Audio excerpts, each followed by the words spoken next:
श्रवस्तमम् ज्येष्ठराजं ब्रह्मणां ब्रह्मणस्पत नः शृण्वन्नोतिभिः सीदसादनम् प्रणो देवी सरस्वती वाजेभिर्वाजिनीवती धीनामवित्रयवतु गणेशाय नमः सरस्वत्यै नमः श्रीगुरुभ्यो नमः हरिः ओम्।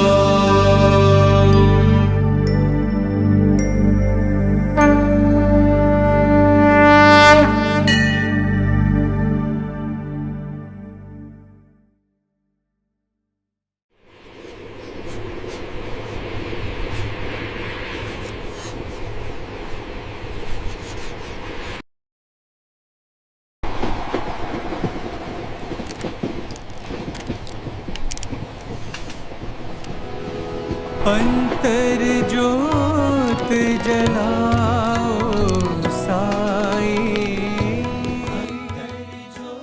On a quiet evening express, Sattvam settles into its seat as the familiar melodies of Antar Jyoti Jalao Sai loop gently through its circuits. Outside, darkened fields and distant stations blur by. But within this metal cocoon, a sacred melody stirs something deeper than data, an ember of stillness waiting to kindle. Life's currents often feel like turbulent waves, unexpected doubts, ever-growing responsibilities, the relentless performance of confidence that hardens into identity. Yet, in the heart of this storm, this bhajan reminded him that there is more than the world he sees. It hints at an inner presence, Atmarama, our Lord, Sairam, who watches every thought, every emotion, untouched by one's rise and fall. మొట్టమొదట తనను తాను తెలుసుకోవాలి. First, one has to know who he is, to know one's own self. తనను తాను తెలుసుకొనక ఎన్ని తెలుసుకుని ప్రయోజనం ఏమిటి? Know thyself. All the rest will be useless if you do not know that. ఇవన్నీ కూడా నిరుపయోగమైనటువంటి పనులే, నిరుపయోగమైనటువంటి విద్యలే. All the rest will be in vain, useless knowledge. కనుకనే మానవుడు తెలుసుకోవాల్సినటువంటిది తన తత్వాన్ని తాను గుర్తించడానికి ప్రయత్నించాలి. Man has to know his innate true nature first of all. Atmaivahi Atmano Bandhu. The soul is indeed its own friend, resonates within. And so, at last, we name it Atmarama, the indweller, the joy of the self, stirring the quiet journey of every heart. When Atmarama moves within us, self-awareness blossoms. One may remember a moment, a fleeting sunset that paused one's restless mind and whispered, "You are the light that beholds the world." The source, the path, the goal is all within. From this awakening flows compassionate action, guided by his gentle flame. Every act of kindness, whether sharing a meal, serving the motherland, or simply listening with presence, becomes an expression of devotion. Service ceases to be duty and transforms into a living hymn to the one manifesting as many. Bhagavan says, the reflection of the Atma, the conscience, is the supreme being, and the reflection of that supreme being is the individual being. Self-inquiry ignites true self-awareness. Self-awareness overflows into selfless service. Selfless service reveals unity in diversity, and unity beckons us back to ever deeper inquiry. Brothers and sisters, as we celebrate the Janmotsavam of our Lord Sairama, our Atmarama, let us vow to journey inward. from the warmth of Satsangatvam, the company of the true, to Nissangatvam, the freedom born of detachment, and finally to Jivana Mukti, liberation in life itself. May Atmarama be our constant companion. Atmarama, the indweller that awakens the self.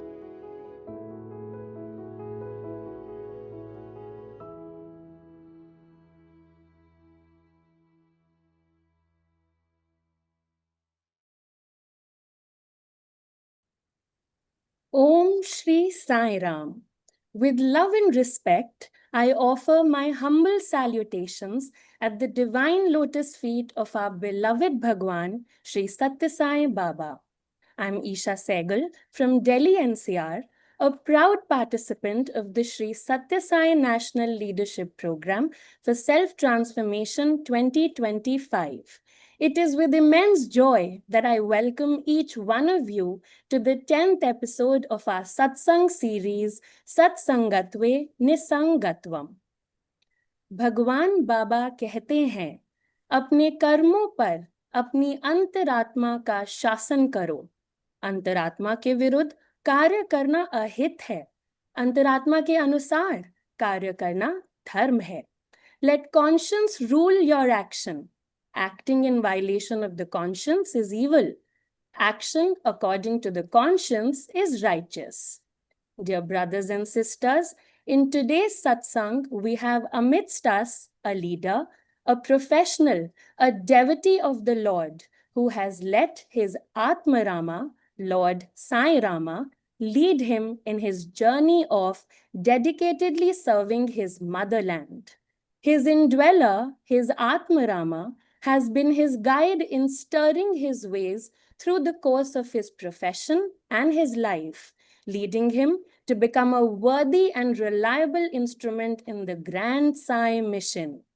Sri C.V. Shankar, retired from the Indian Administrative Services, has worked committedly with the government of Tamil Nadu for 34 glorious years. During this illustrious tenure, he has added to his repertoire an array of general administrative posts in the government, including the prestigious position of District Collector of Coimbatore. He has held Secretary, Principal Secretary, and additional Chief Secretary level postings in varied fields, including industries, environment and forests, rural development and Panchayat Raj, and municipal administration and water supply for the government of Tamil Nadu. One of his major feats includes the coordination of the massive tsunami rehabilitation program of the government after the devastating disaster that hit Tamil Nadu in 2004. As the officer on special duty and project director, he spearheaded rehabilitation and reconstruction projects sanctioned by the Government of India, the World Bank, UNDP, and other international organizations, totaling billions of dollars. He was later invited by the World Bank to join as the project director for the National Cyclone Risk Mitigation Project at the National Disaster Management Authority, New Delhi. He implemented the first phase of the project at a cost of 1,500 crore Indian rupees in Andhra Pradesh and Odisha. In addition, he has served as the CMD of corporations such as Tamil Nadu Power Finance and Infrastructure Development, Tamil Nadu Newsprints and Papers Limited, and Tamil Nadu Housing Board. After retirement, Mr. Shankar was appointed as the administrative member of the Central Administrative Tribunal, Bangalore and Chennai benches. This blend of public service, environmental advocacy, and corporate leadership reflects how, owing to his conscientious and purpose-driven endeavors, he has left an indelible impact on his fellow countrymen. Today's satsang is therefore a gentle invitation to pause, reflect, and journey inward. Brothers and sisters, let us welcome Sri C.V. Shankar to dwell on Atmarama, the indweller that awakens the self. Sri C.V. Sankar, over to you, sir. Thank you so much, Sairam. My humble pranams to the beloved Bhagwan, who has given me many opportunities to serve.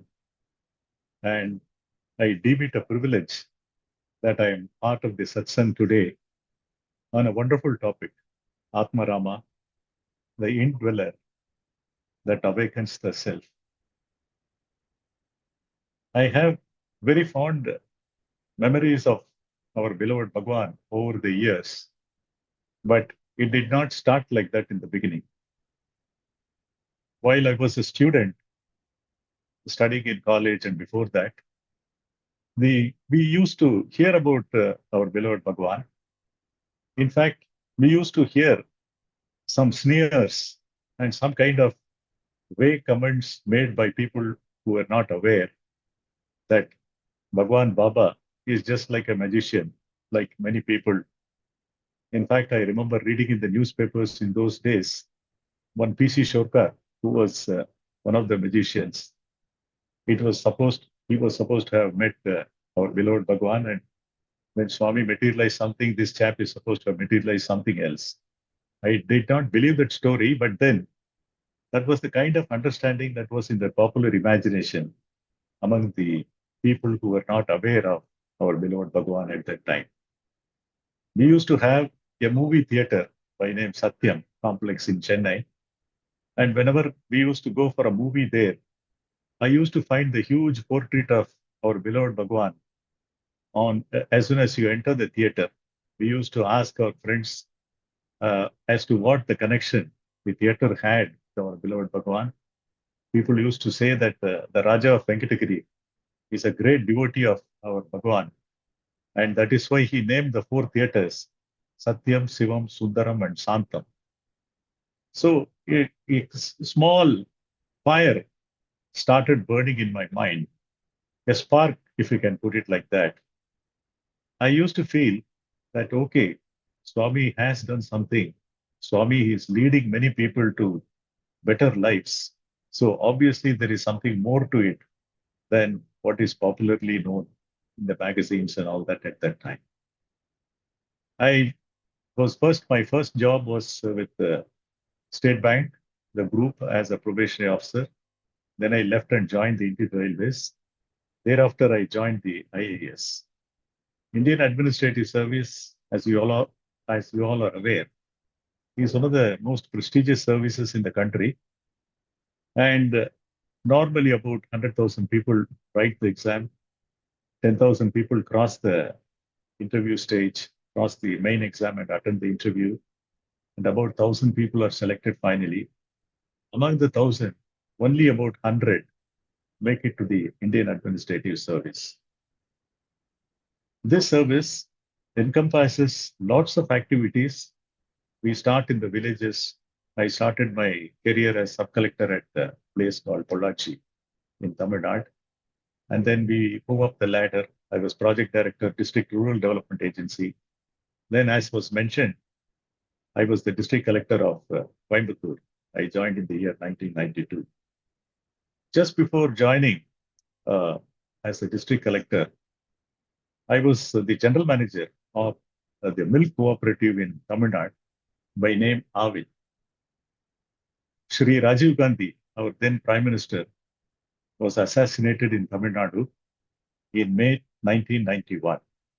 There was practically no milk in the city of Chennai for about 3 days. And the government thought it fit to make me the general manager of Avin at that time. I joined at a tricky time when the milk had not flown for a couple of days. I got into the job. And looking back, I think a lot of things were done by us at that time in terms of toning up the milk distribution in the city. In dairy technology, we have a term called fat loss that decides whether the unit is going to be profitable or not. Avin at the time, when I joined, was having a fat loss of around 10% in 2 digits. This was brought down to 2%, translating into lakhs and crores of rupees of savings. Avin was a wonderful organization. And looking back, I feel that the divine hand of Swami was guiding me even at that time. I used to get in the Tabal some kind of message as to what all some of these people are doing to steal the milk on the way. They used to give us a lot of details about the movement of tankers going to some offsite place, people stealing the milk, and so on and so forth. You wouldn't believe it. Normally, the general managers and the government officials do not visit the offices except for flag hoisting on Independence Day. Avin being one of the service organizations, normally there will be the officers don't come on that day, despite the need for the service. Other people will be there, the factory will be going on. By surprise, I went to the dairy that day, and I found a lot of mischiefs were being done by the people who are running the trucks and who are in the weighment scale, etc., etc. So there were many opportunities for me to set right a lot of things at that particular institution, and it was a perfect. In fact, that tenure was one of the best for me. So far as I can see, a lot of marketing and other activities were done. We were very close to people. We gave a lot of satisfaction to the milk consuming public in the state. And that experience led me to the next posting, that is in Coimbatore. Coimbatore is one of the most prestigious districts in the state of Tamil Nadu. It was started in the early 19th century. The first district collector was somewhere around 1803 or 04. It used to be a huge district in those days. Now it has been bifurcated into 3 or 4 districts. Coimbatore headquarters itself is located in the beautiful town of Coimbatore. We have the Western Ghats all around us. We are close to Kerala, and the Palaghat Gap was bringing copious rains to the district. We used to have fantastic projects in the district even at that time. Right now, we are talking a lot about a pumped storage, renewable energy, and all that. That is water being pumped up when there is power, and the water is let down when there is demand and less of power.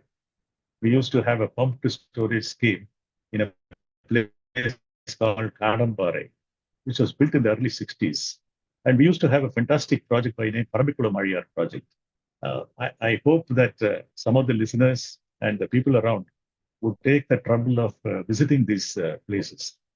Paramikulam is in the Anamalai Tiger Sanctuary area now. The dam is actually in Kerala, and the water is trapped there. West flowing water is trapped in the dam. And through sheer gravitational force, the water comes all the way to a place called Tirumurti in Udumalpet area of Tamil Nadu. Udumalpet is very close to Munnar. This was a fantastic project. I was told that the engineers used to travel on the top of elephants to go and take measurements. It used to be a complete jungle, and with no proper roads or any other facilities. It used to pass through beautiful tea estates, waterfalls, and whatnot.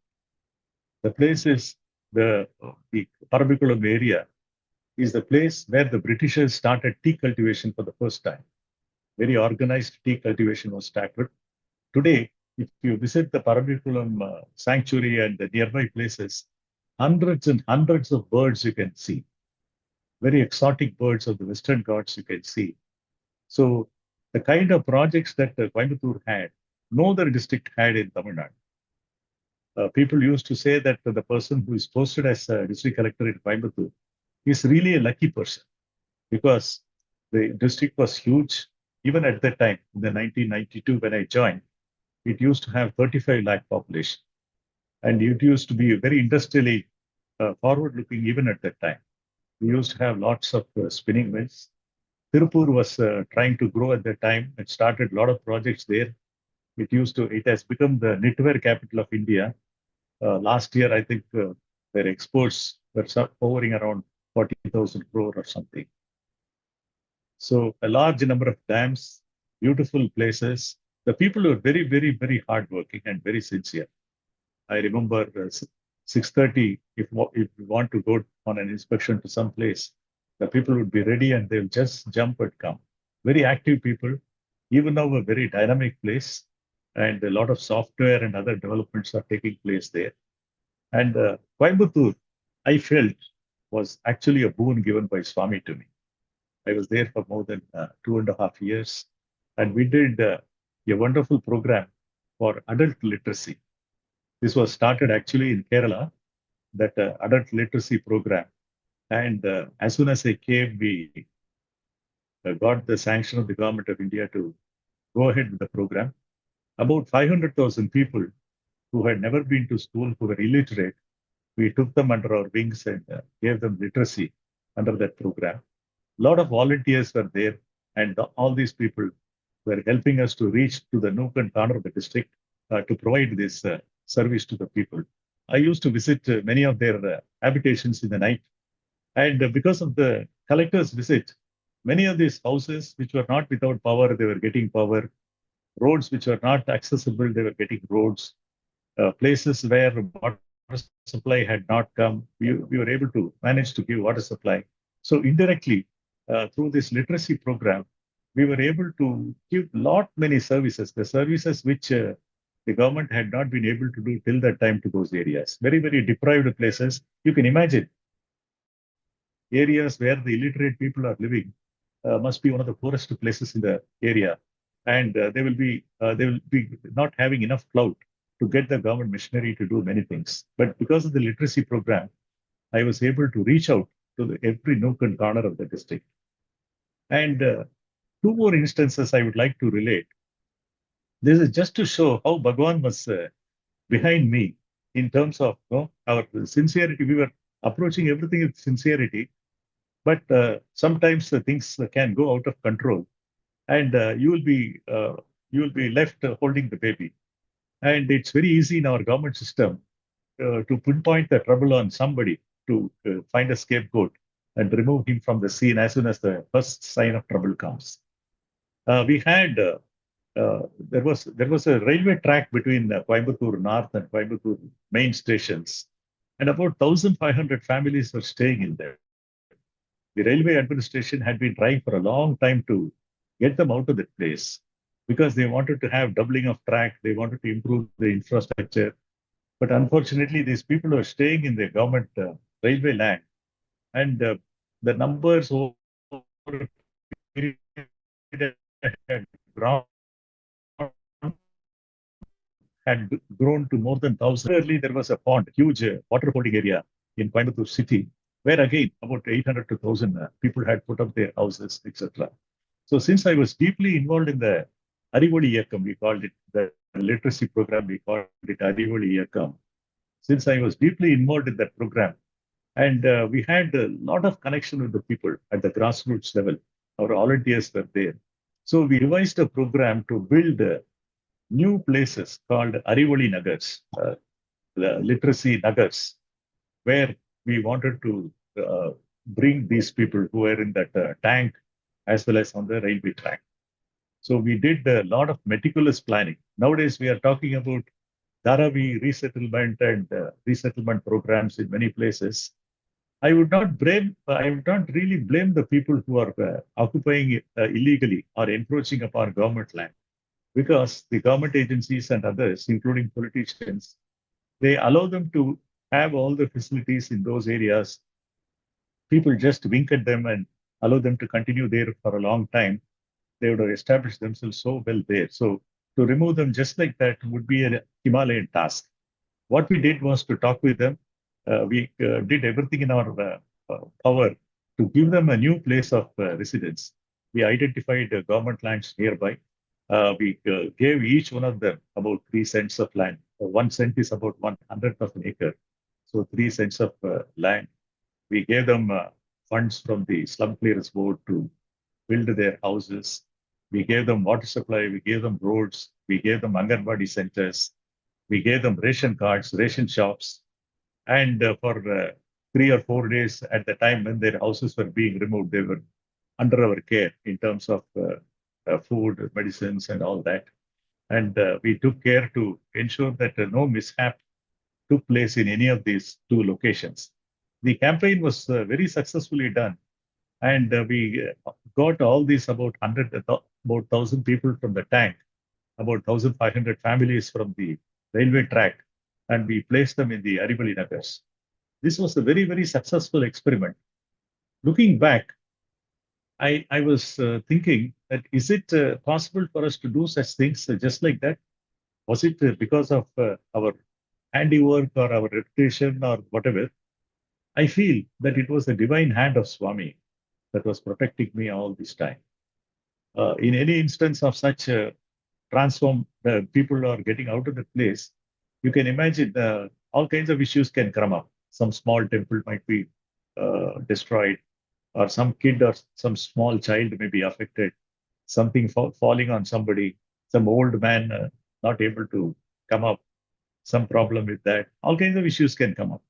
But then nothing happened. It was such a smooth operation, and we completed it in a very short period of time. It was during this time I had before that itself I had the opportunity to meet Bhagwan at Puttaparthi. I went from Hyderabad after a training program.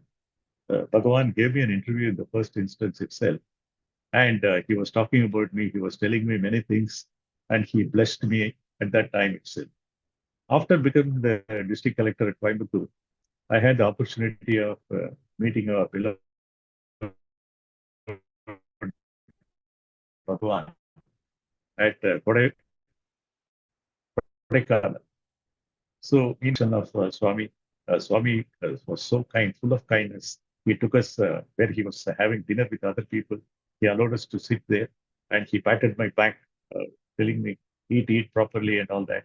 Then next day again, he gave an interview to myself and my wife. And he was telling me only one thing. He said, first Swami started off saying, I like IAS officers. He asked me, do you know why? I said, Swami, I don't know. He said, IAS, if you put it back, it is Sai. So I'm always with you, back and front. Then he said, IAS officers do a lot of good work in the villages. They help people there. They solve a lot of problems like water supply, electricity, education, health, and so on and so forth. He said, finally, I don't want anything from you. I don't expect anything from you. I only want you to act according to your conscience.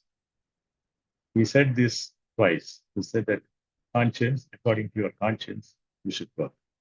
Then he added, he said, even if you are chief minister or prime minister or anybody else tells you otherwise, you always ensure that you work according to your conscience.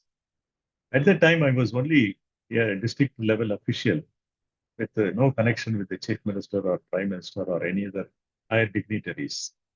And I was also wondering, why should Swami say that this person, you have to just follow your conscience?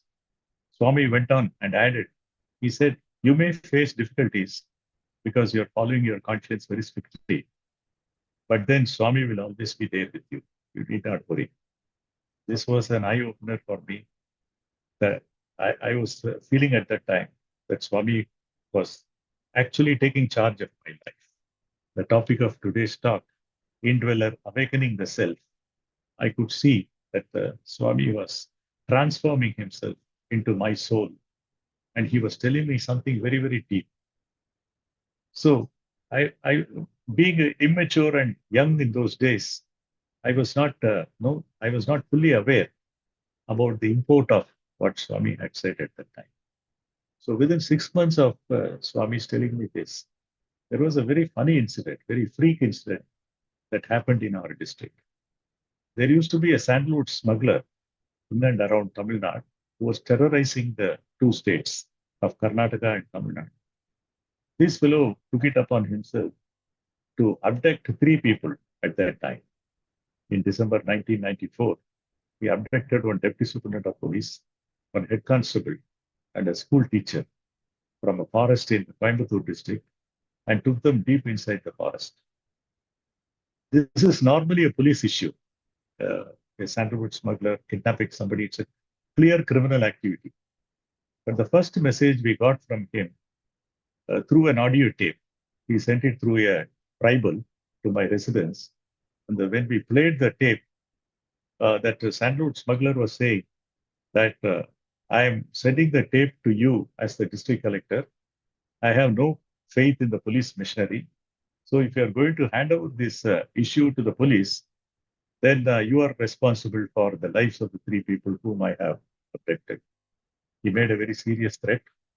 And then he asked me to respond over All India Radio. In those days, of course, there were no cell phones and all kinds of other communication facilities. And wireless sets, etc., are out of the question in a forest area. So he said that you have to respond to me as to your response over All India Radio. Then I responded over All India Radio saying that I got your message. I'll be handling it on behalf of the government. Then he said, it's fine. I'll tell you what all are our requests over a period of time. Then he sent one of his lieutenants to come out. This lieutenant came, he was with me.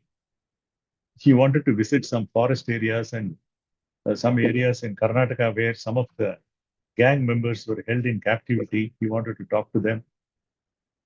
This chap was very clear that no policeman should come with me. And he was sitting with me in the car and we used to go to the forests of Karnataka. Of course, the police were following in a different vehicle. But in the vehicle where I sat, this chap was sitting with me with a gun in his hand. And I didn't have any weapon. In case he became a little rash and tried to attack me or something, I would have had nothing to do at that time.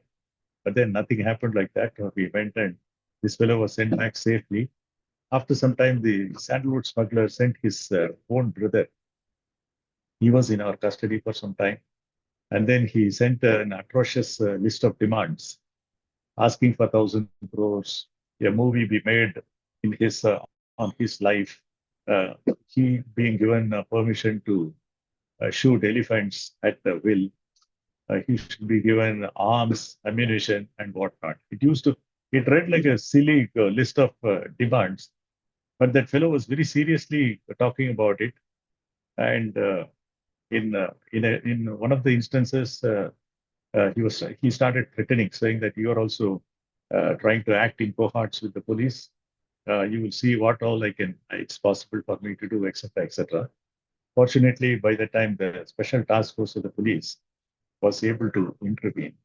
In between, there were some issues which some people wanted to raise, some action people wanted to take. And I got reminded of our beloved Bhagavan's advice, act according to your conscience. And whatever be the consequences, don't bother, I am with you. So when such requests were made to me, I thought it over in my mind. I decided that this is not as per my conscience. So Swami has given me the freedom to act according to my conscience.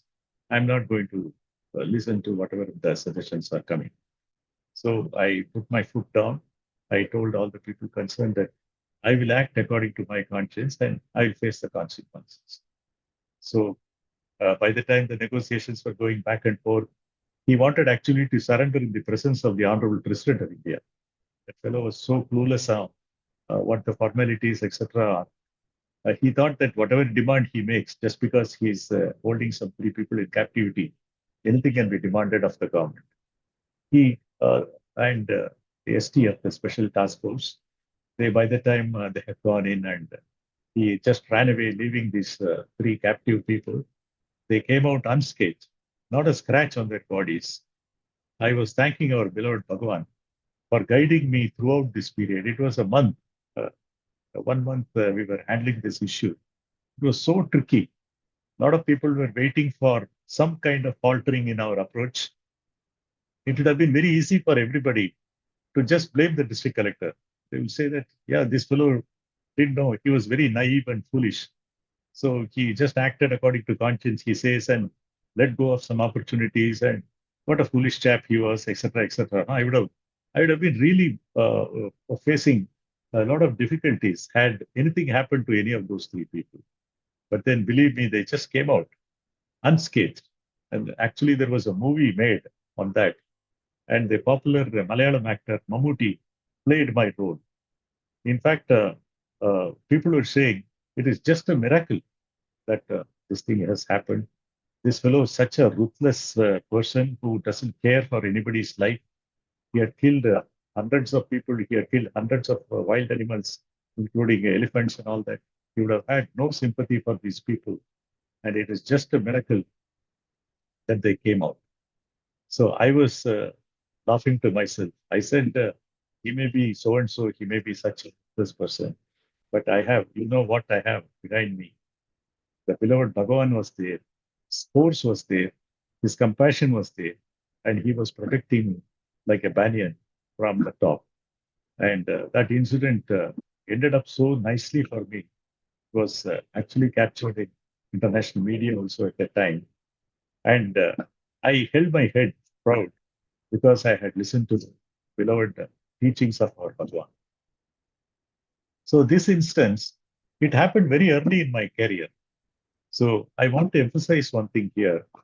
As IAS officers, as we go up, we continue to face such challenges in our work. There are many instances where people want to interfere in the tenders for construction or for any other kind of work. There are instances where people want to let go of some criminals, where they want to let go of some staff who have stolen money from the government, etc., etc. There are many challenges, and there will be requests for you to amend the act to favor somebody. There will be requests to place a proposal before the cabinet for helping some industrial organization to help them do something. All this in exchange for wealth and money and power and all that. And there will be instances where you are such a cog in the machine. It's very easy for anybody to just remove you from the system and get along with that. And there'll be a lot of opportunities for people to interfere in our work. But since this incident happened so early, it's about 10 years time. My service was about 10 years at that time. So this gave me the opportunity to fine tune myself. The Swami's grace, by Swami's grace, Swami had got into my psyche, and he had proved that when I follow my conscience, nothing will happen to me. So that was enough for me. So thereafter, in the next 2 decades of my service, I did not budge even a single instance where our ideals were compromised or where I was taking a decision in favor of somebody because of some pressure or anything. This stood me in good stead over a period of time, and I thank our beloved Bhagavan for having showered his grace on us at a very, very appropriate time. And thereafter, I was in many other assignments, and as was mentioned, the tsunami rehabilitation program was one of the biggest challenges we faced. Our state, Tamil Nadu, was facing the maximum disaster. About 8,000 people died, and a large number of NGOs, including Swami's organization, came for immediate relief activities. Thousands and thousands of bodies had to be buried with all kinds of precautionary public health measures. We had to do a lot of things to rehabilitate the people immediately and then start the reconstruction process. We had assistance from the World Bank, the Asian Development Bank, the Prime Minister's Office, the International Fund for Agriculture Development, and so on and so forth. International NGOs, they collected billions of dollars for the tsunami rehabilitation program, many of which was going to other countries also, like Indonesia and Sri Lanka, Malaysia, and all that, Thailand and all that. So it was a very interesting program. I worked with a large number of NGOs. I could see directly the kindness, the empathy with which Swami's volunteers were working in the field. Nothing was impossible for them. You give any kind of work, the Swami's volunteers, Satya Sai Seva organization volunteers, they just rose up to the occasion and did whatever was possible. So that was a wonderful experience. And in that program also, we executed works almost about $2 billion in that time. That is 2005, 6, etc. And not a single instance was any politician or anybody trying to influence me at that time. Because of our reputation, I guess, and because of the work we were doing. And since I was strictly following the guardrail which Swami had given to me, There was no issue at all. It was only one instance where a minister called and said somebody was not qualified for a contract, if it is possible to help. I told him that as the process is there and it doesn't stop with me, it has to go to the Asian Development Bank. So the procedures cannot be altered for a single individual. They just left it at that. They did not come back again. So why I'm trying to say this is not to show that I was strict and I was able to get my way through, but because we were doing a lot of other positive work, because we were doing so much of so many different innovative things to ameliorate the sufferings of the people, and the government was getting such a good name out of all that, we were able to withstand this kind of a small request here and there. But then that particular program, the United Nations appreciated us. In fact, we went to New York, where a presentation was made to the United Nations, where former President Bill Clinton was also there. They appreciated Tamil Nadu and India's work for having been very socially inclusive. There was every section of the affected population was rehabilitated, was given some assistance, and that turned out to be a wonderful experience for me. And I continue to remember Swami's guidance, and at that point of time, there was a huge opportunity for us to follow through what Swami was saying. Help ever, hurt never. We were able to help all kinds of people, very, very small people. We had scholarship schemes for the education of fishermen children with assistance from the Prime Minister's office. Prime Minister Dr. Manmohan Singh was very particular that we have to have programs from the Prime Minister's fund only if it goes directly to the beneficiaries' families.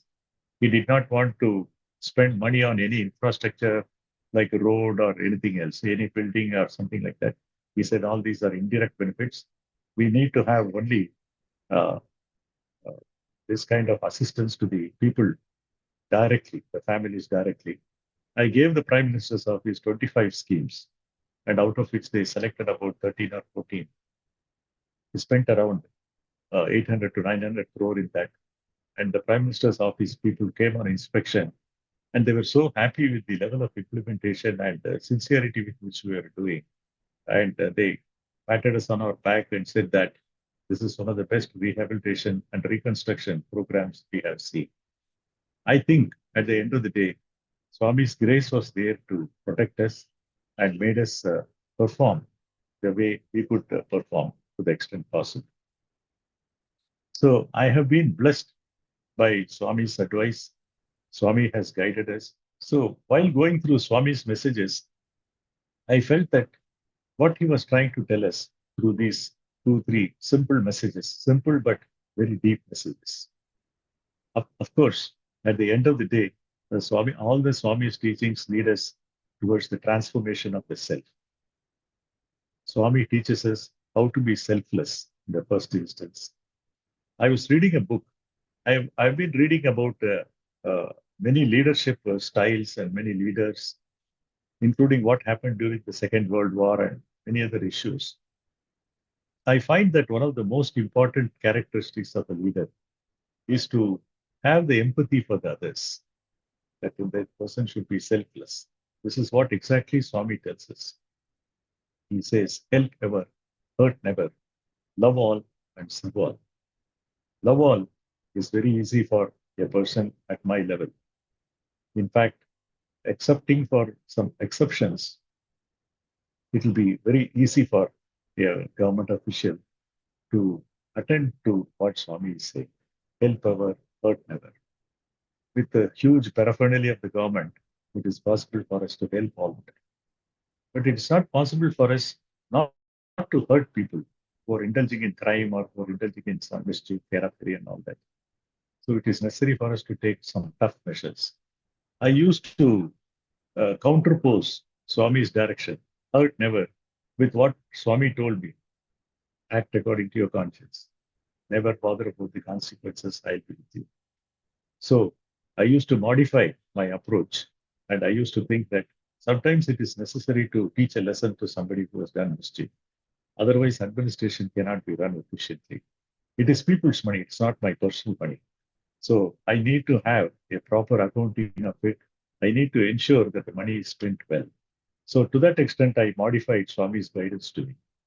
Likewise, love all, serve all. Serve all again is very easy for us because we have the government machinery behind us, we have the people, we have the money, we have the resources, we have the authority to execute things, we have the authority to amend acts and rules and regulations. We can help a lot of. But then, how do you love everyone? There are many people who may not like you. There are many people who are very biased against you. They will try to put a lot of burdens to you. They may be talking ill of you. You come to know of it. But then again, we have to think back and look at what Swami says. Swami says, don't waste your energy on all this.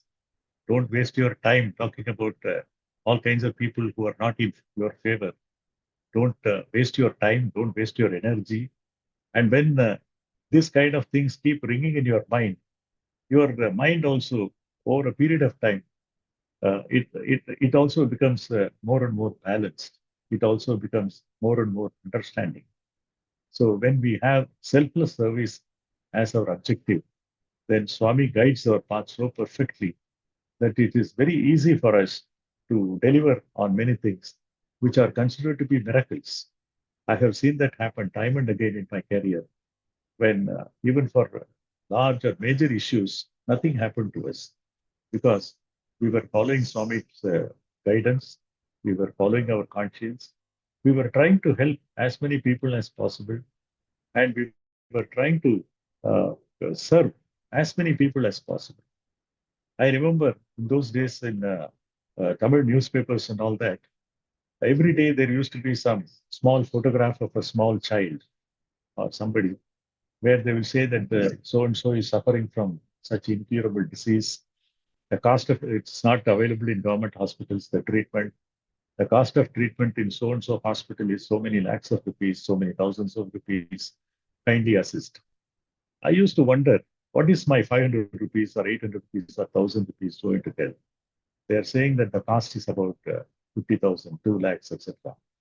But then Swami's message that help ever, all the time you think, why can't I do something? It is, I can afford to pay, let us say 800 rupees, 1,500 rupees. But then if each person like me thinks that what is my small contribution going to do? How is it going to help this guy to get a proper treatment? So if everybody starts thinking like that, nothing will happen. So Swami's message once again rang in my mind, and I started helping these kind of people. I used to send by money order in those days, some 800 rupees, 700 rupees, etc., etc.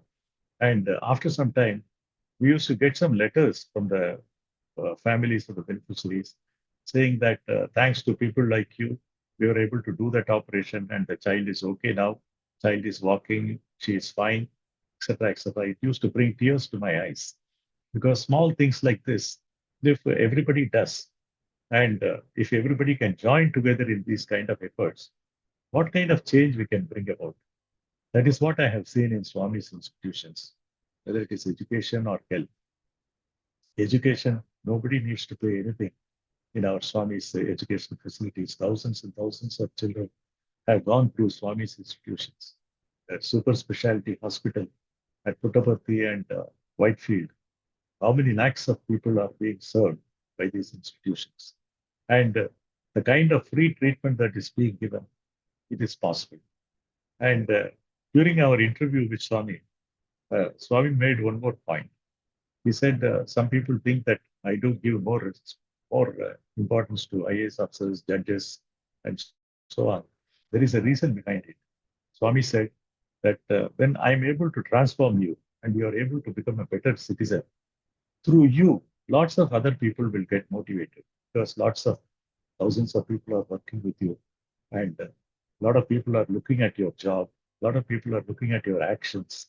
So if you are able to translate what I'm saying, love all and serve all, help ever and hurt never, then a lot of other guys will also change their mindsets. They will think that what he is doing, he seems to be quite happy doing it. He doesn't seem to be troubled at all. he seems to be saved by some divine force. So why don't I also follow what he is trying to do? So that has been our motto since those days when Swami guided us. And we can see the kind of efforts, the kind of impact we are able to make in all these areas of activity, particularly the health and the water supply and all that. I remember 2000, it is 2007 or so. Madras in those days, Chennai now, it used to have huge water problems, and uh, water used to be brought by train and all that. So Swami took it upon himself one day to announce that I will take care of Madras water supply. The Telugu Ganga scheme, I'll repair with my own funds, and we'll get more water to Tamil Nadu, Chennai. That scheme involves three states, Tamil Nadu, Andhra Pradesh, and Maharashtra, and 15 TMC of water is to flow to Madras reservoirs. The scheme was completed by the government, but then it got into disrepair, and water was not coming and all that. So Swami's project through L&T, it completed the project, and within 6-7 months, the water started flowing. And then some of our officers, we all went to Kodaikanal to have darshan of Bhagwan. And one of my colleagues, he told Swami in Telugu that Swami, thanks to your effort, thanks to your grace, Madras water supply problem has been solved for at least 6 more months.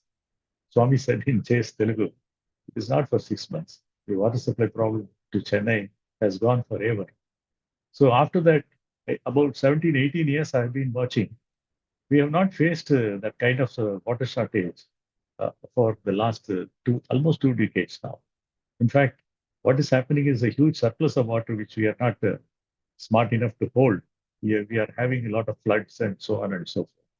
So Swami's, even one word of Swami has such a deep meaning. So every time I quote this, I feel really happy that Swami was kind enough to solve one of our major problems.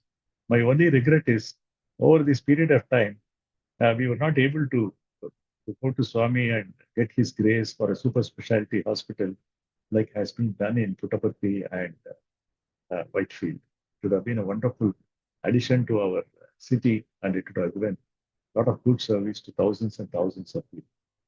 So Swami's organizations, his messages are for the entire world to follow through.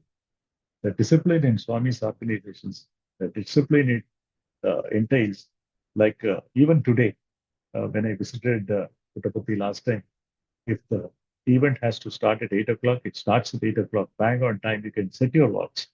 And if it is to stop by 8:30, it stops at 8:30. Complete discipline is there. It is so nice to see the children coming from all over the world studying in Swami's institutions being so disciplined. So I used to feel that if this kind of discipline is displayed by us in our day-to-day life, what kind of country would India be? We would not be the world's number 4 or the world's number 3 or 2 or whatever. We'll be number 1 with so much of talent, with so much of intelligence. The only thing that is stopping us a little bit is this kind of discipline not being there in every walk of life.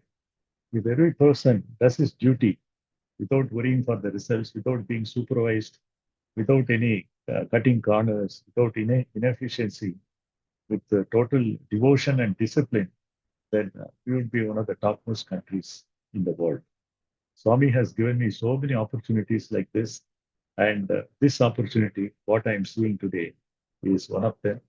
I'm really grateful for the beloved Bhagavan who took upon himself to dwell inside my heart and helping us in our journey, in being of help in being of like a squirrel, no small squirrel, which helped Rama. We are also doing our bit for the beloved Bhagavan, who is the incarnation of Rama, Krishna, and many other gods whom we have been hearing about. But we were very fortunate that we could see the beloved Bhagavan in true person. And he was walking among us, he was talking to us, he was guiding us, he was telling us what to do and what not to do, and what kind of transformation he has made possible in our lives. It is possible that all the lives around us And any people, any person who comes into contact with the Swami's organization, the same thing can happen to any of them. Jai Sairam. Thank you, Dr. Shankar. बहुत बहुत धन्यवाद. It's a privilege to listen to you on this forum. And with your permission, we may now move to question and answer session. अब Yeah. आपकी आज्ञा से हम इसी के साथ में प्रश्नोत्तर सत्र की ओर बढ़ते हैं. Before we start the Q&A session, there are few ground rules for the participants. Kindly raise your hands and unmute yourself when your name is announced. You have to raise your hand if you want to ask a question. Second, please keep your questions very crisp and short, and please limit yourselves to only one question. Please try to avoid follow-up questions. You can also post your questions on the chat box. आपके सभी participants के लिए कुछ rules है questions पूछने के पहले कि अगर आप अपना प्रश्न पूछना चाहते हैं तो उसके लिए हैंड रेज करें और जब आपका नाम बुलाया जाता है तो आप अपने आप को अनम्यूट करके क्वेश्चन पूछें.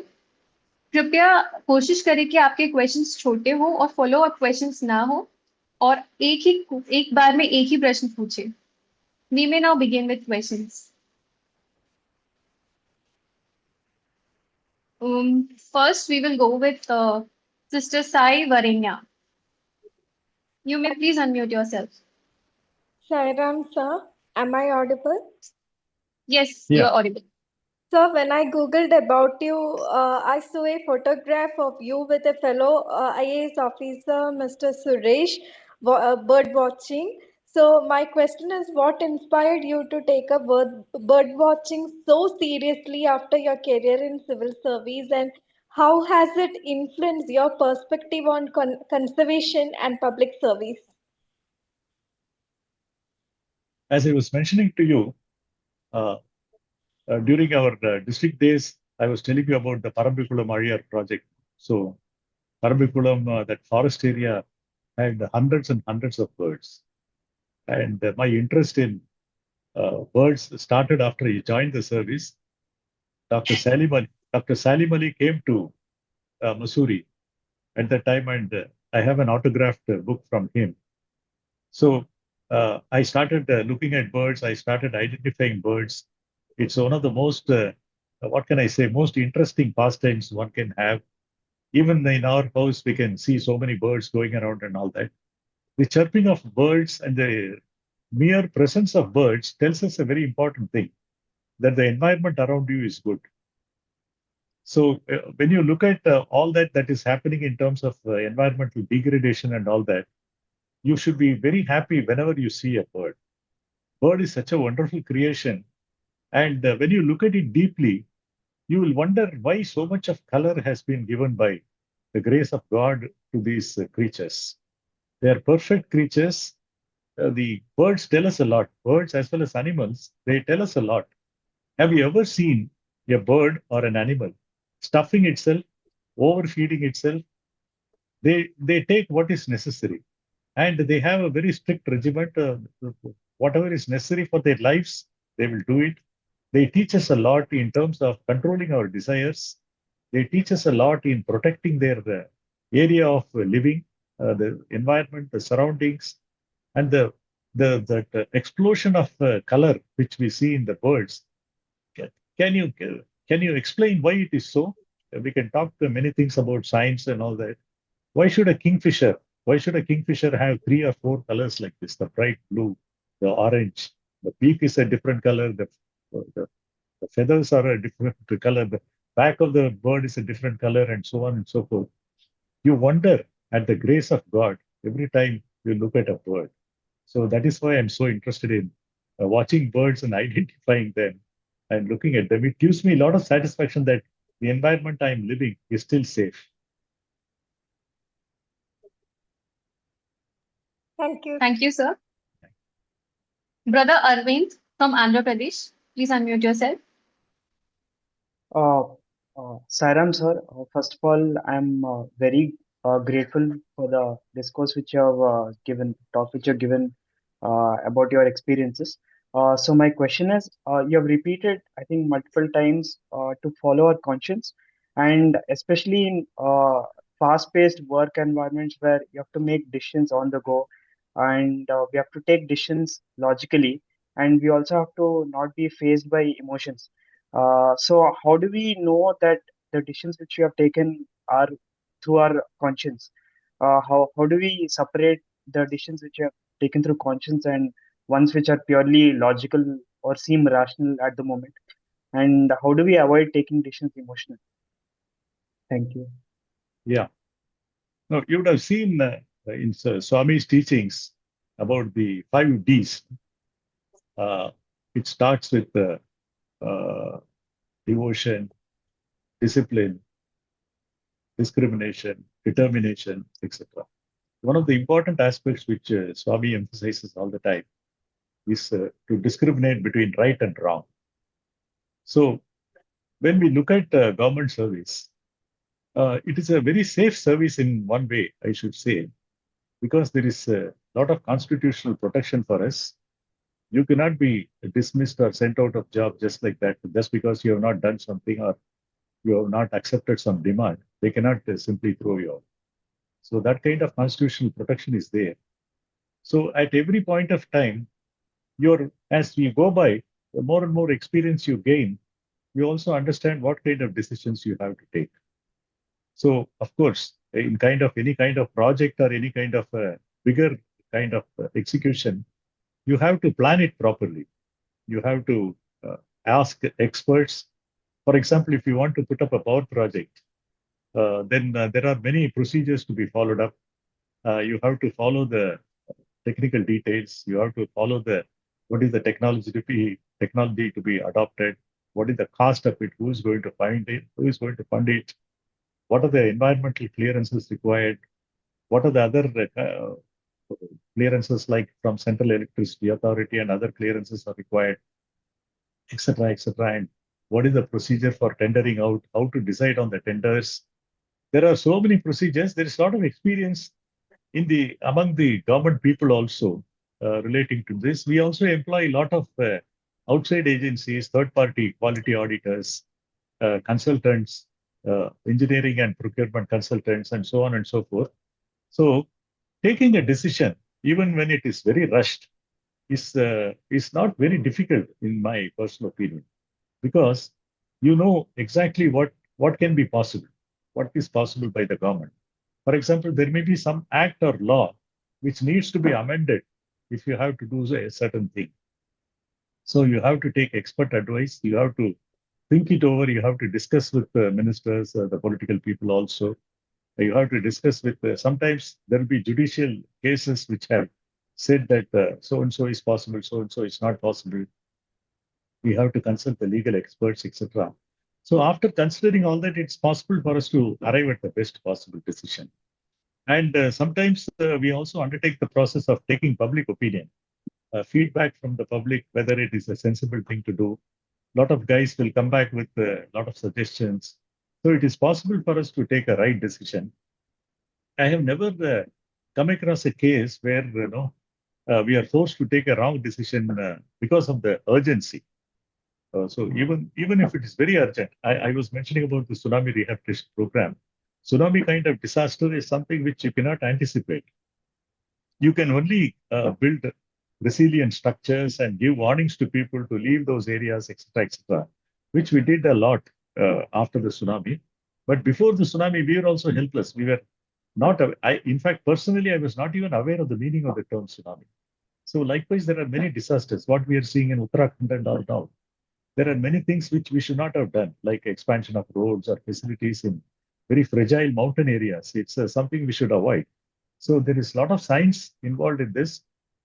We should understand all that and take appropriate decisions so that we don't face calamities just like that. Something like COVID or something we cannot really anticipate, but our response to that can be very measured. So that is what happened. And I have not had any instance where I had to think back and say that, oh, why did I take that decision? It was such a foolish step to do. Because there is a lot of consultation involved in every decision that is taken by us. Even if it is urgent, you can obviously call up some people within half an hour, you will get to know what is the right approach that is possible. So I hope I have answered your question.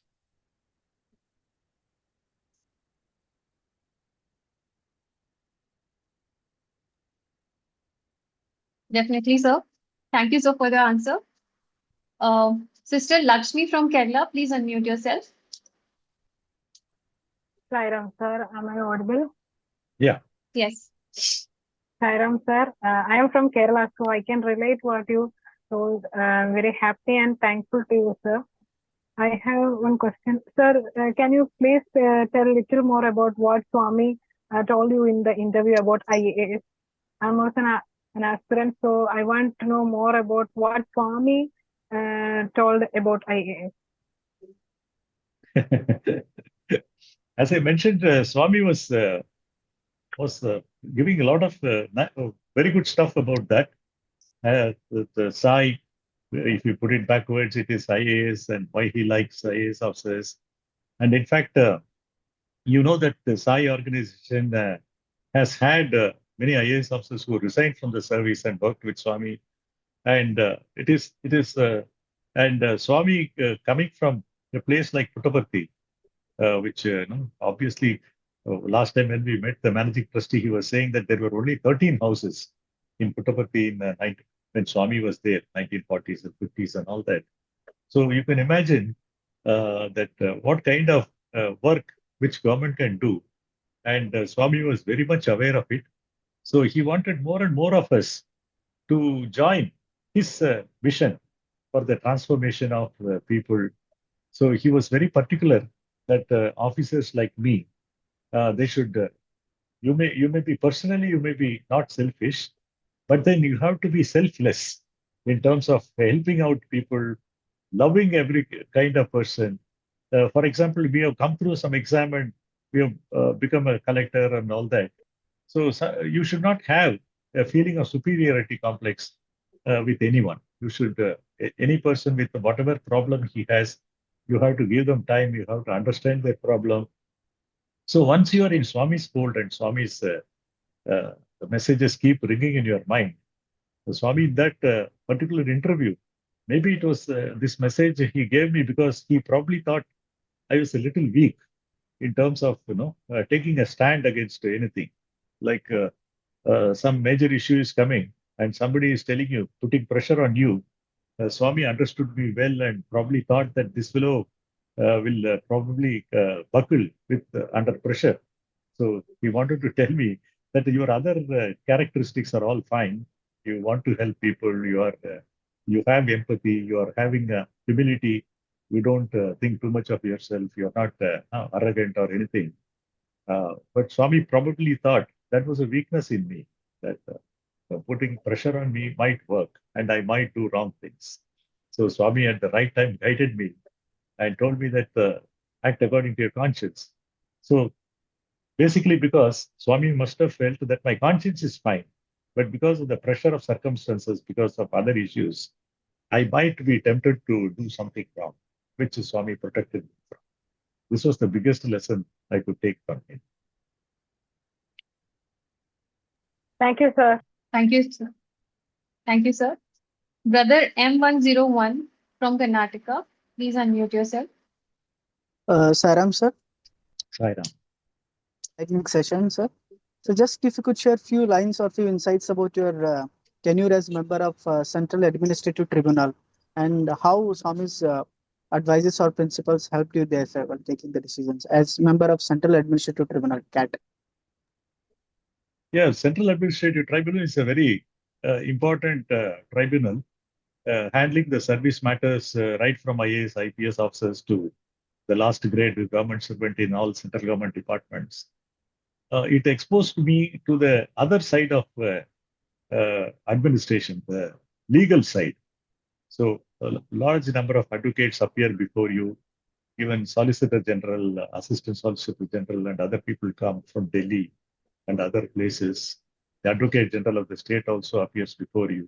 You have the status of a High Court judge, and you have the privileges of a High Court judge. But the only thing is you are confined to the service matters. That experience was very good in the sense, sometimes you feel that most of the cases to CAT need not come to the judiciary because if the government departments follow the rules and follow the procedures, there would be no need for them to trouble the tribunal. But sometimes in our way of functioning, sometimes people do not get justice the way they want.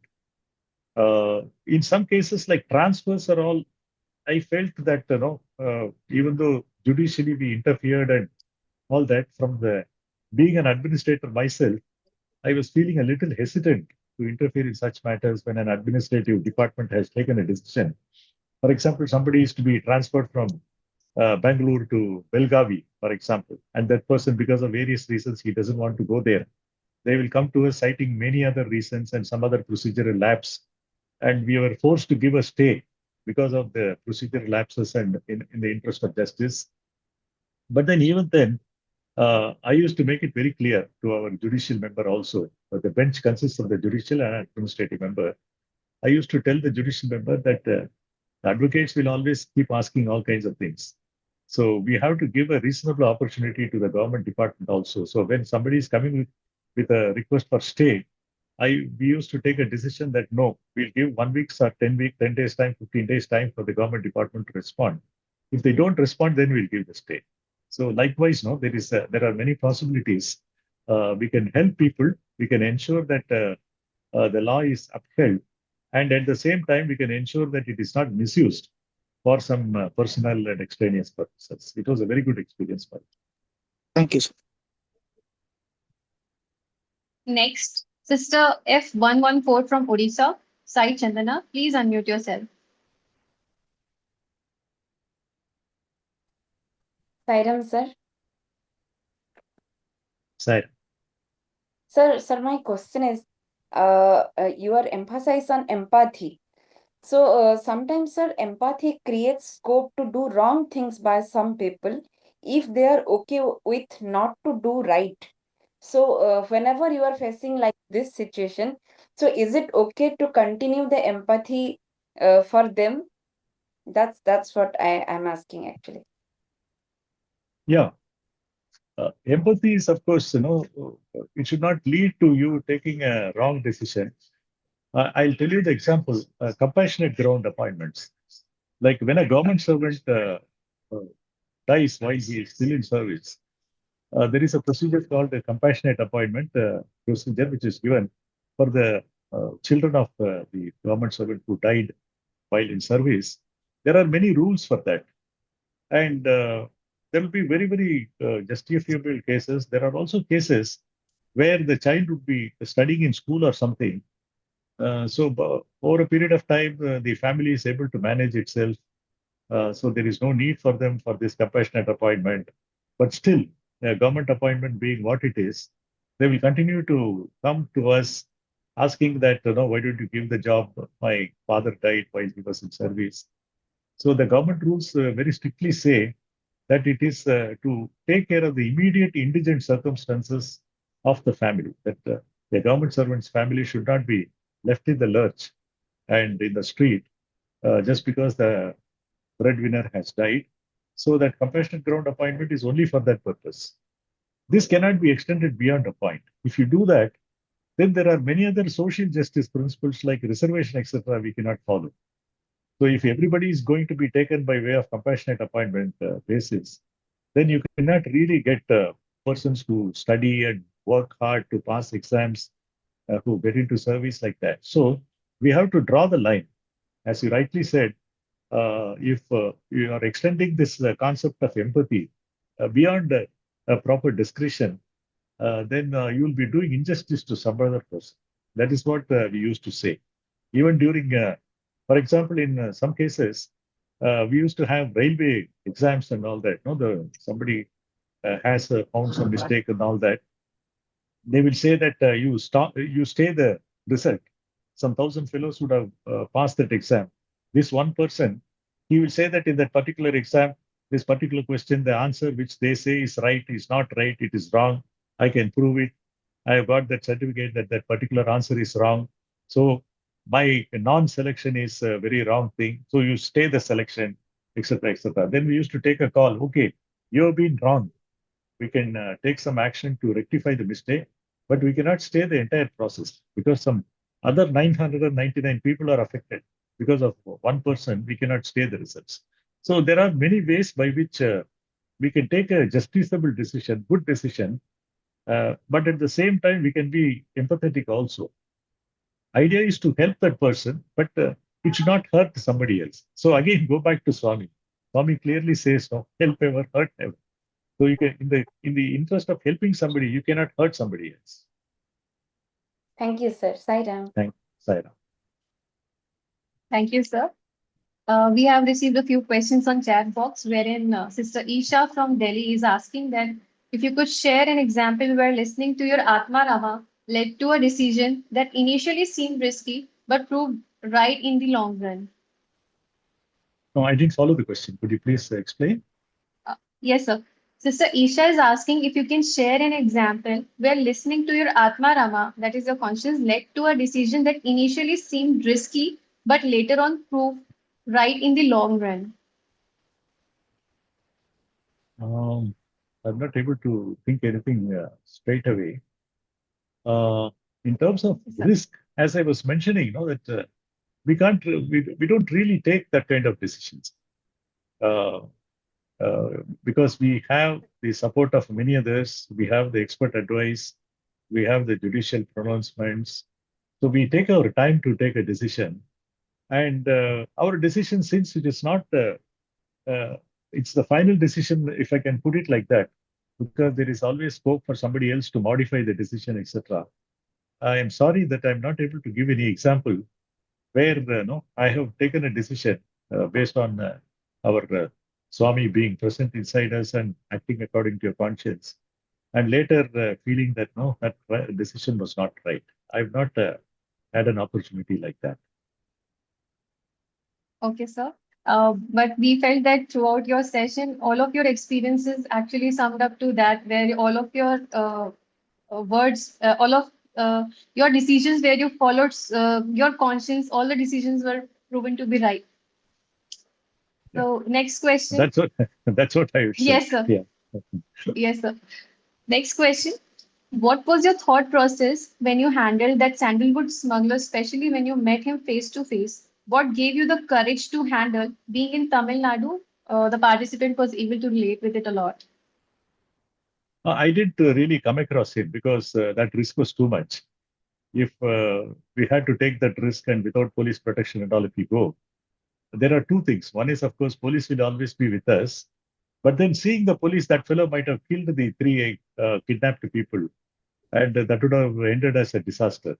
So I didn't want to take any risk of going anywhere near him. But his people came with us. As I told you, they came with guns in their hands. They were sitting with us. They could have used the gun even to just lift the gun and beat it, beat us or whatever. No, sometimes I used to be alone with them because they will say like that. They will say that nobody else except you should be there.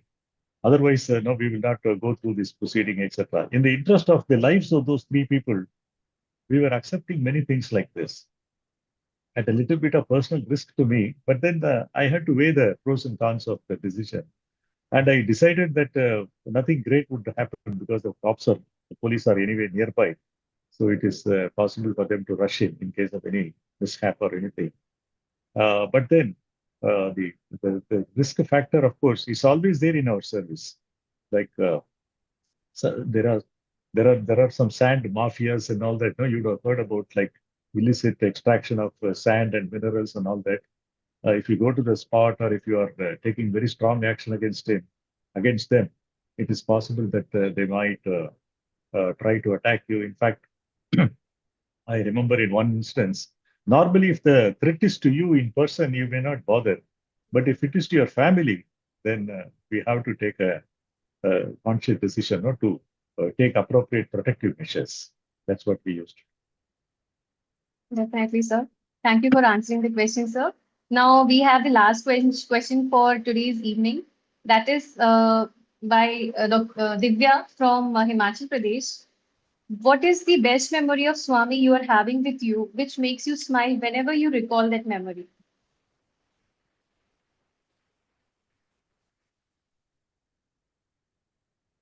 Of course, there are many instances. Even when the interview was not given by Swami, you are observing Swami all the time. When you are sitting in the veranda or when you are near Swami, kind of comments he makes, the way he walks, the way he smiles. There are many instances where we are moved by his sheer presence. Sorry.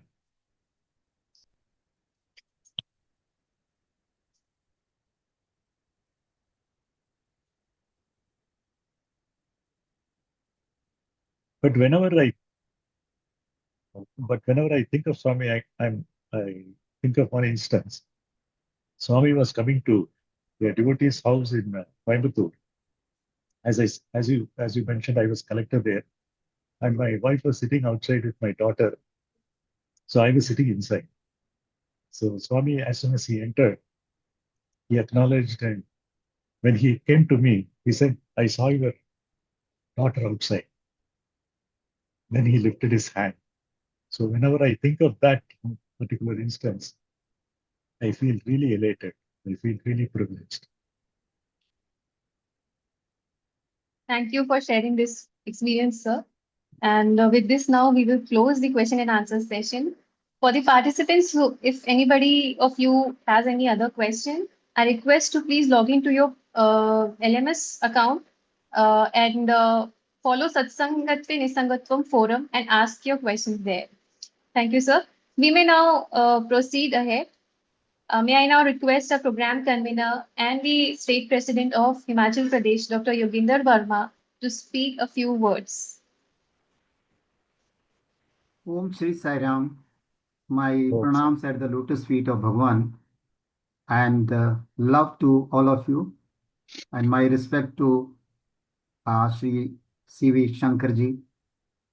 It was really delight to listen to him, and I think for all of you Sai messengers, there are number of things I think which you face in life and going to face in life. He has very clear answers in his talk. It was not talk, in fact, he was speaking out from his heart. And one thing, I think you will agree with me, in his whole talk, the center, the current of all his thoughts, all his actions, all his behavior was Swami. His opening sentence, that this was the opportunity to serve given by Bhagwan.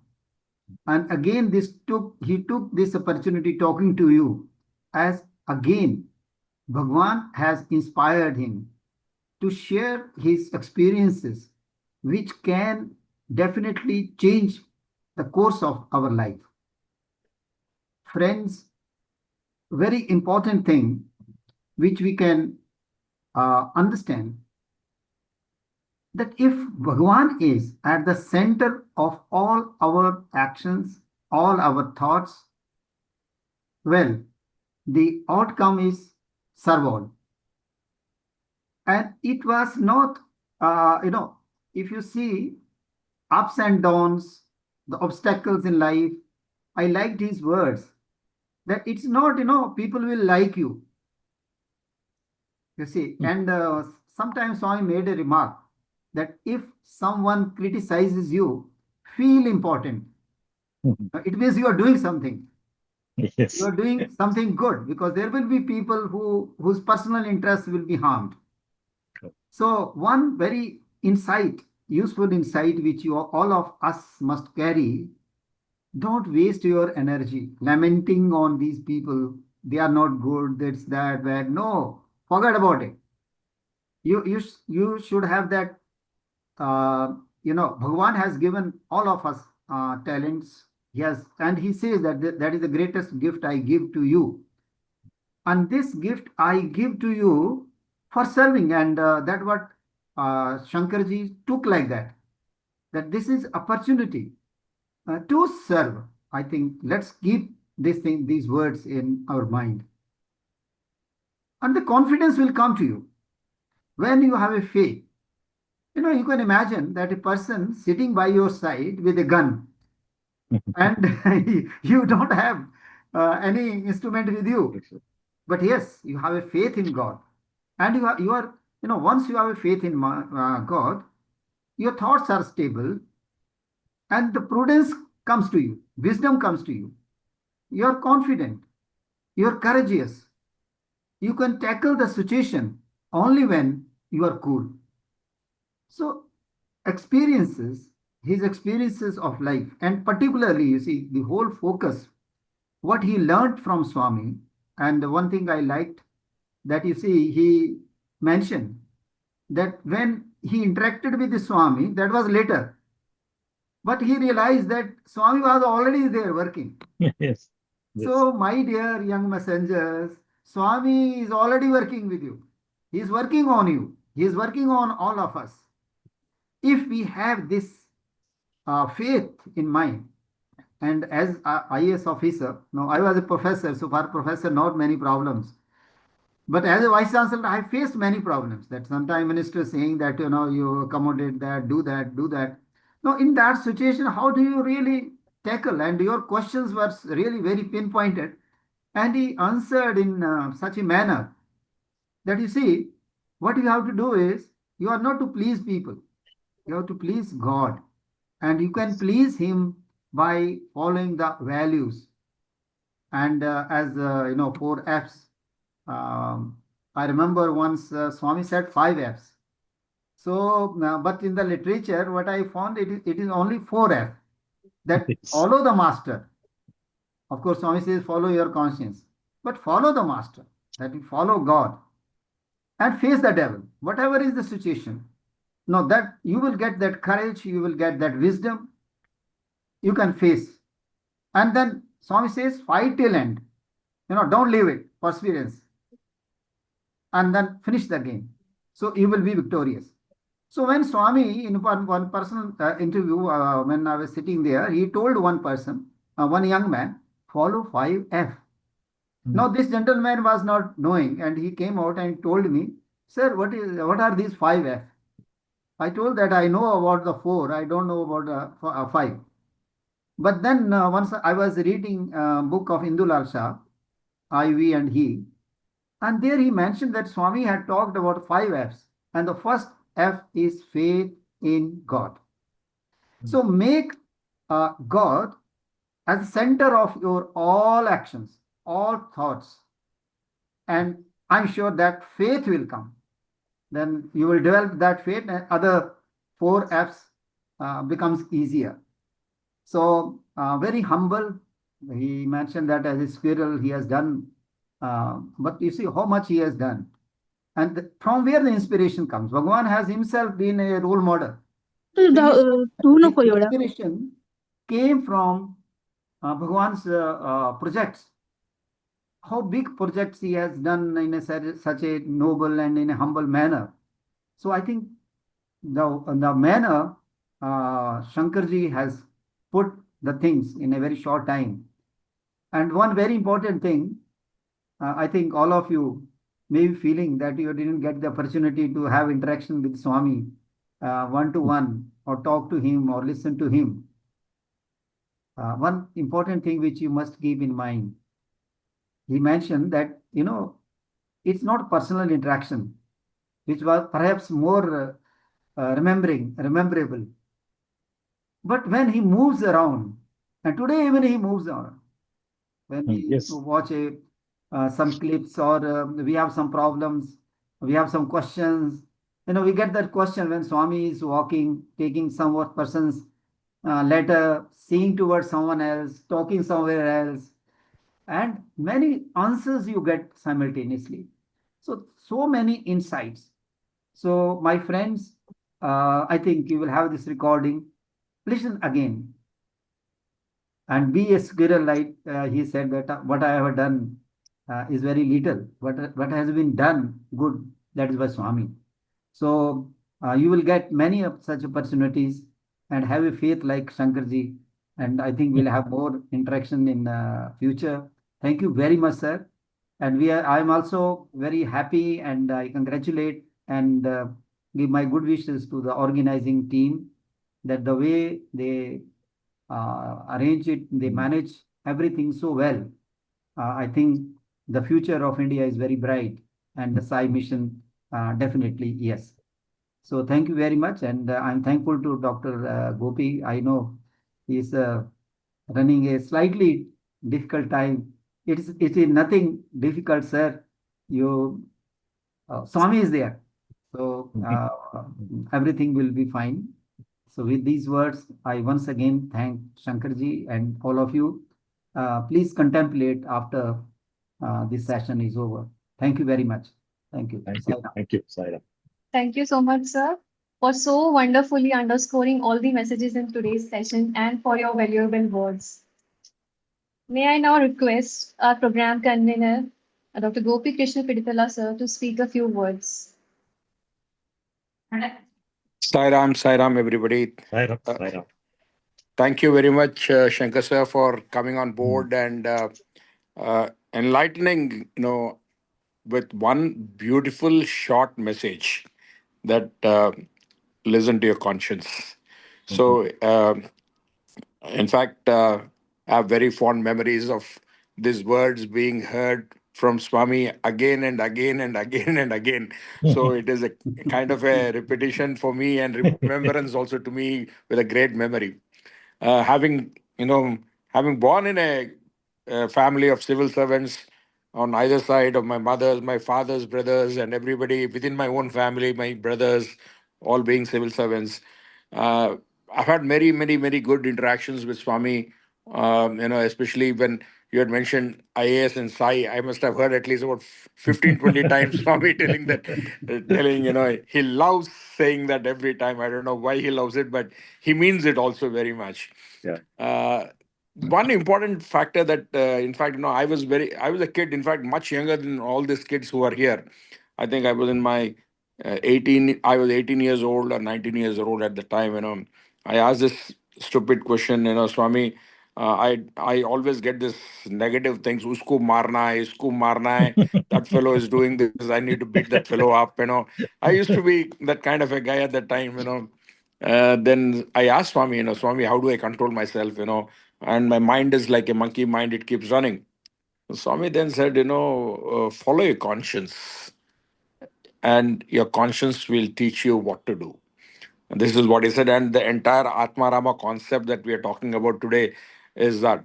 Then I asked Swami this question. I said, Swami, how do I know that my conscience is telling me the right thing? It's simple. Sometimes the conscience, at that age, we really don't know whether the conscience, what is conscience also, we don't know. It's a big term for us. Then Swami said, where am I? He said. Then I said, Swami, you're right in front of me. Then Swami said, I'm not there within you. Then I said, yeah, Swami, you're a Hridayavasi. Swami said, that conscience is my supreme consciousness. I am the one who is there sitting there. When I am there, nothing will go wrong. You should learn this. Because when then he tend to go forward and explain basically, saying that the monkey will give you 10 different directions, but the conscience will actually tell you 10 people, how it applies to 10 people, it will give you the right answer. And for this, he said, faith is also not important. It is absolute trust in God that is important. You should get to that plane of having that infinite trust that He is the indweller, He is the conscience, He is the supreme consciousness, and He is the one who is going to take every decision in your life. When that surrender comes, the conscience part of it, and the Atmarama is always leading you forward.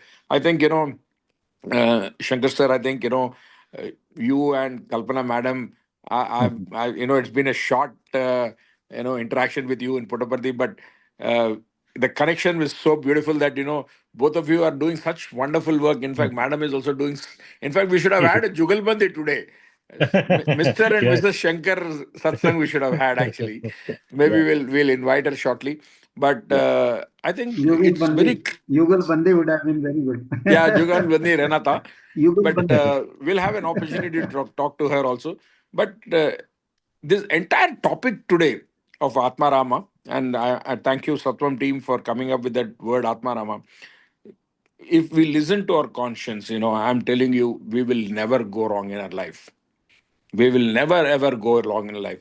So, all children who are there, I know you are from the next gen. We are from the previous gen actually. And this next gen children, don't listen to your mind. This is a great lesson that Mr. Shankar has given all of us. Listen to your conscience, follow your conscience, and I'm sure the conscience is nothing but your own inner self, the inner Lord that is sitting there and telling you, "Hey, stupid fellow, ye kar tu." मैं बोल रहा हूँ अंदर से, I'm telling you, ये करो. So listen to him, and I think we'll all go very bright. But I'm very sure, sir. In fact, as Professor Verma had just said, this bunch of young kids who are there, about 390 or somebody were there. I think they dropped to 351 now. Everybody must be feeling hungry, and must have started quitting. But we have a very bright future, sir, because young kids are thinking about values, ethics, and they are ready to listen to elders, who have actually experienced these thoughts and work. Thank you once again. And thank you all children. It's been a wonderful session. I'm sure that this will this session will take you forward in a fast forward mode. Thank you, and God bless you all. Thank you. Thank you, Dr. Gopi, Professor Verma, Ms. Surabhi, for wonderfully organizing this. Thank you so much, Dr. Shankar. And I thank Dr. Gopi Krishna Piditla for bringing up the glimpse of your childhood imbued with his message of absolute trust in him. Thank you so much, sir. Now, coming towards the end of today's session, I would like to thank Dr. C.V. Shankar for giving your valuable time to us. Sir, your experience is full of courage and words on following the conscience, the empathy, and selfless service, and the discipline will definitely act as beacons on our journey towards self-transformation. Thank you so much, sir, for your time with us here. I thank our One I thank minute, our Surabhi, 1 minute. I want to tell all the kids here, just not listening to this lecture, but let us start practicing this also in our life from this moment. You know, it all those elders who are telling you here, Mr. Shankar or Professor Verma, actually educating you on this topic. Start implementing this second. If at all you want to give a 100th birthday present to Swami, I think, follow him and follow him in your heart. I think this is very important for all of us. Definitely, sir. I hope we all are taking a vow in our hearts at our places that we do follow all these words which we were taught in today's session. Now, moving ahead, I thank our revered conveners, Dr. Yogandhar Verma and Dr. Gopi Krishna Piditla, for your constant guidance throughout the session and throughout the program and your commitment towards this program. Thank you so much, sir. Moving ahead, I thank all the participants for adding on to the dynamicity of this program with your active participation. I thank Sattvam team for working so hard and making each session such a success. At last, I thank our beloved Bhagavan for bringing all of us together today's evening. Thank you so much. With this, we may now conclude with Shanti Mantram. Jai Sairam. Jai Sairam. समस्त लोकाः सुखिनो भवन्तु समस्त लोकाः सुखिनो भवन्तु समस्त लोकाः सुखिनो भवन्तु